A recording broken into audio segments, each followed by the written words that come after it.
Alhaji barka da zuwa. Ina gajiya ya aiki? Lafiya kalau. To masha Allah. Alhaji na ce wanda kuka zo da ita ne jiya ta bada sako a baka. To na gode.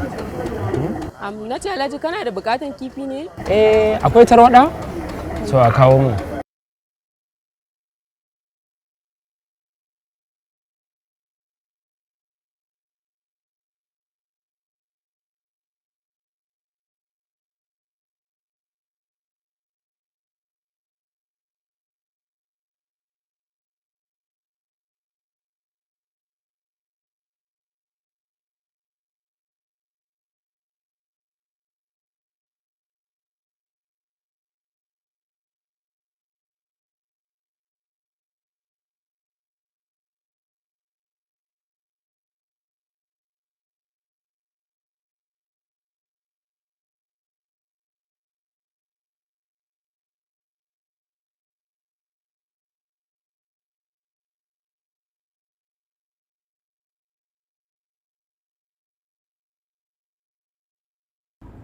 Gaskiya dai matsala ce daman dai ta tara mu kuma kun santa ba tun yau ba. Don haka ba za mu zuba idanu ko mu saki hannu sakakai mutum ɗaya ya zo ya gagare mu ba. Gaskiyan magana dole mu ɗau mataki akan wannan mutumin. Kuma ni ina ganin ma akwai abin da nake ganin kila shine mafi sauki.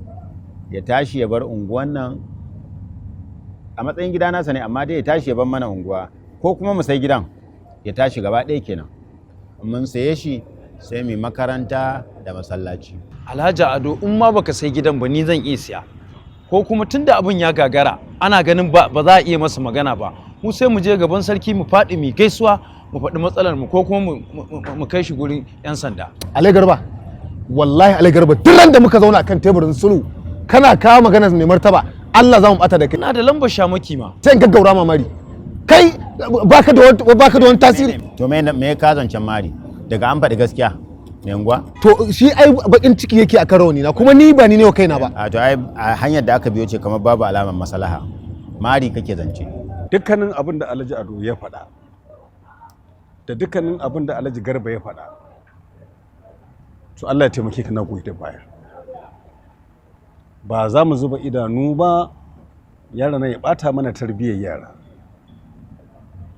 Kuma ni abin da nake gani akwai wani zaɓin bayan zaɓin da Alhaji Garba ya baka da kuma zaɓin da Alhaji Ado ya baka. Zaɓin na uku shine yaron nan ya je ya ɗauko matarsa ya kawo iyalinsa ya zo ya ajiye a cikin gidan nan. Shi ke nan hakan yayi. To idan mun zauna da shi a cikin unguwan nan ba aibu bane, amma a ce mutum ya zauna ba shi da mace a cikin gida sai 'yan mata su ɗuri cikin gidansa, sai samari su ɗuri a cikin gidansa, sannan kuma a cikin unguwanmu da al'umma a ba za ta yi. To abin da nake so da ku, akwai abin da shi babban ya hango wani ba lalle ne hango shi ba. Ni akwai abin da na sani, kar ka ƙara min magana shamaki. Ni akwai abin da na sani Alhaji Ado wanda ku ba ku san shi ba game da yaran nan, amma tun da na lura kuna ta tada jijiyoyin wuya akan bawan Allah nan, to ku bani dama mu zauna da bawan Allah nan mu ga ta ina. Ni Allah ya taimake ka, kana bani mamaki a cikin wannan lamari na maslaha, sai in ga kana fifikewa Ko in kira shamaki wallahi tallahi kana magana shamaki, na rantsi da Allah takalmin hagu zan sa fyaɗe gefen fuskar ka. Allah ya taimake ka. Yaushe ne abin da aka kawo na maslahan mutane, kuma kai ne mai unguwan mutane, kai ne shugaban mutane, abin da kuma mutane zai cuta ba kowa ba, amma in zama kamar yaƙi kake da mu da muke son a kawo gyara a wajen nan. To ba dole fiƙi ce ba yaro, duk taimakon da aka ce a yi a unguwan nan ya fi kowa ba da gudunmawa, ya rage wa yara zaman banza. Alai Ado dan Allah duk lokacin da za ku riƙe wa abu kyakkyawan zato. Shi ɗa na kowa ne. Za mu je za mu zauna da shi, za mu san da za mu yi. Kwantar da hankalinku. Dole ne a yi ka'ida wannan. Aka baka to an san da za ka yi? To da tuntuna ku faɗa. Ai da duk ba sai mun tsaya muna ta hayaniya a ce ko a wajen 'yan sanda ko a je gaban mai martaba sarki ba. Magana ce da ta shafe mu da ku sai mu zauna sai mu rore ta.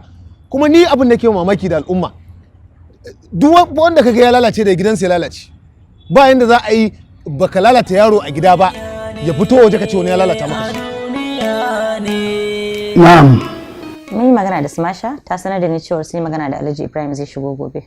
To sai ku shirya za ku yi receiving din zuwansa gobe. Okay, insha Allah babu matsala. Thank you. Alaikum assalam wa rahmatullahi ta'ala.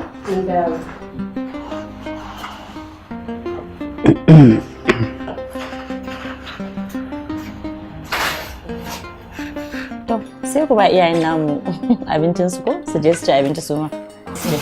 Okay. Godiya mai yawa.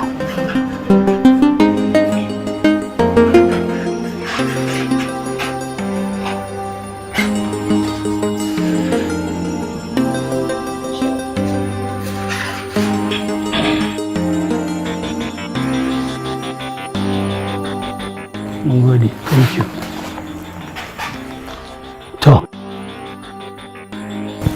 To, mun barki lafiya.